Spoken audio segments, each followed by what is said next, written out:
All right, let's just dive right in. Welcome to today's Explainer, where we're unpacking a pretty universal phenomenon, the dreamer's paradox, or why big visions don't always equal big actions. We all know that one person, right? The friend who pitches a multi-million-dollar app idea every Tuesday over coffee, but hasn't actually written a single line of code. They talk a huge game about success, money, this totally reinvented life, and honestly, they see it so clearly in their heads, and they fully believe they can pull it off. But then you look at their actual day-to-day life, and absolutely nothing changes. This brings us to the million-dollar question. Why do big dreams fail?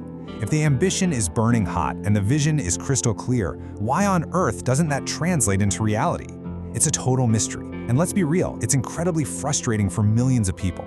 You might even be thinking of a specific pattern in your own life right now. We tend to assume that a massive, world-changing goal brings enough sheer force to propel someone forward.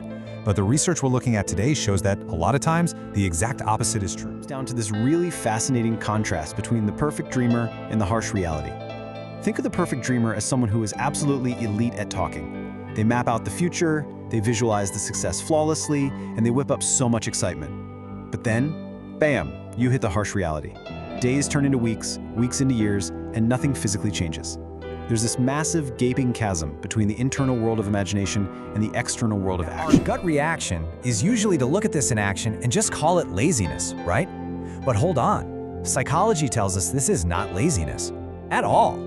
What we're actually looking at is a psychological state where these hidden, much deeper mental mechanisms are actively running the show.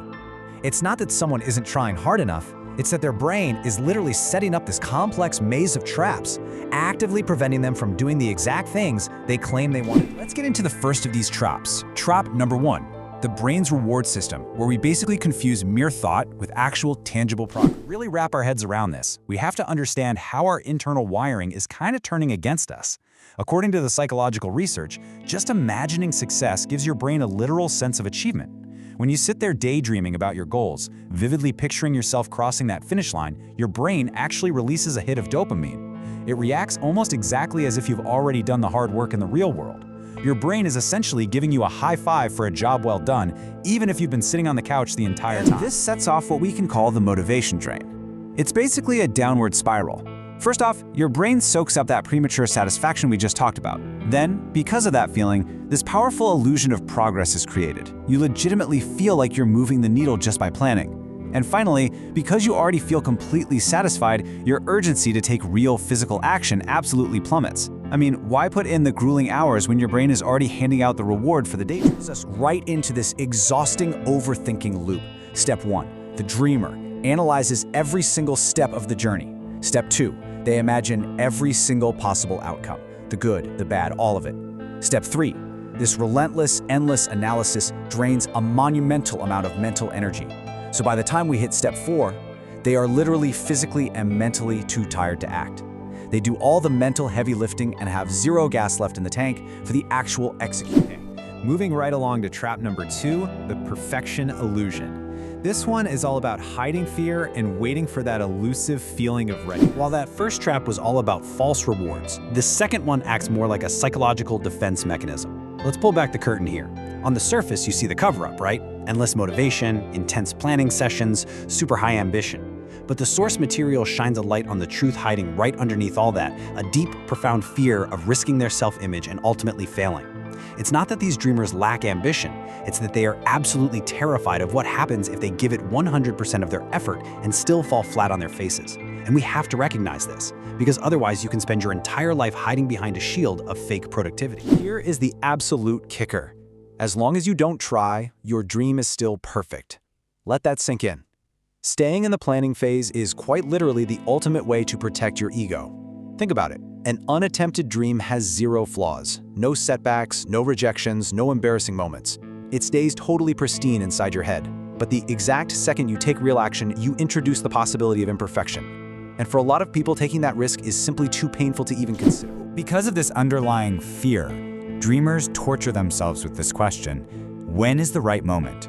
So many people are clinging to this belief that they absolutely must feel completely ready before they start. You know the drill. They wait for the stars to perfectly align, for their bank account to look flawless, or, I don't know, for Mercury to get out of retrograde. They are basically waiting around for a mythical, perfect moment to arrive before they take that terrifying first step. But listen to this powerful takeaway from the psychology we're digging into. Readiness often comes after action, not before. I mean, what a total game changer, right? The science shows that the feeling of being ready is actually a byproduct of doing the work. It doesn't come first. If you were sitting there waiting for the perfect time, waiting to feel perfectly prepared before you jump in, well, that time is literally never going to arrive. The action absolutely has to come. All right, let's hit our final section. Trap number 3, the identity conflict. The ultimate battle between who you are versus who you could be. It's probably the most deeply rooted trap of the whole bunch, mainly because it directly messes with how we define ourselves at our very core. We call this identity misalignment. Basically, the brain has this built-in natural resistance to taking any actions that don't match up with how a person truly sees themselves. For instance, if you secretly believe deep down, "I'm just not a disciplined person," your brain is going to actively fight your goal to wake up at 5 a.m. and write a book. No matter how grand or exciting the vision is, if it clashes with your secret identity, your brain will make sure you struggle to act. That right there is why taking action is so intensely difficult. Action requires becoming someone entirely different. Achieving these massive dreams isn't just a simple matter of checking off a few new boxes on your daily to-do list. It actually demands this incredibly uncomfortable process of shedding an old identity. If you identify as a procrastinator, doing the work means you literally have to kill off that part of who you are and morph into a disciplined person. And honestly, that kind of deep internal change, it is deeply, deeply unsettling for the human being. It leads to this crazy contrast. So many people develop what is essentially an addiction to potential. Just talking about big dreams feels incredibly exciting. It builds up your identity, gives you this aura of possibility, and frankly, it just feels amazing. But compare that to real progress. Real progress is repetitive, it's incredibly slow, it's tedious, boring, and a lot of the time, really uncomfortable. So you have to ask yourself right now, are you just hooked on the exciting fantasy of who you could be? Or are you actually willing to sit down and do the boring work too? How do we actually get out of this mess? Let's wrap things up with the reality of action and talk about how to finally break the cycle of the eternal dreamer. We've decoded the psychological traps. You know, the false dopamine hits, the illusion of perfect timing, and those deeply rooted identity conflicts. The core takeaway from all this research boils down to something surprisingly simple. The difference isn't talent. Having big dreams isn't a rare trait at all, but turning them into reality, that is. And you don't bridge that gap by having more natural-born talent than the next person. You bridge it through the sheer, gritty ability to act even when your own mind is actively screaming at you to stop. Success literally requires pushing forward despite your brain's natural resistance, despite its love for the comfort zone, and despite its desperate need to protect your current identity. So, I want to leave you with one final, pretty provocative thought to chew on. Will you stay attached to the warm, comfortable, absolutely perfect idea of who you could be? Or will you face the uncomfortable, messy reality of who you are right now and actually do the hard work to change it? Remember, the dreams in your head are entirely safe, but they aren't real until you take that first terrifying step. Thanks so much for joining me for this explainer, and hey, I really hope this helps you turn your next big vision into an even bigger action. Catch you next time.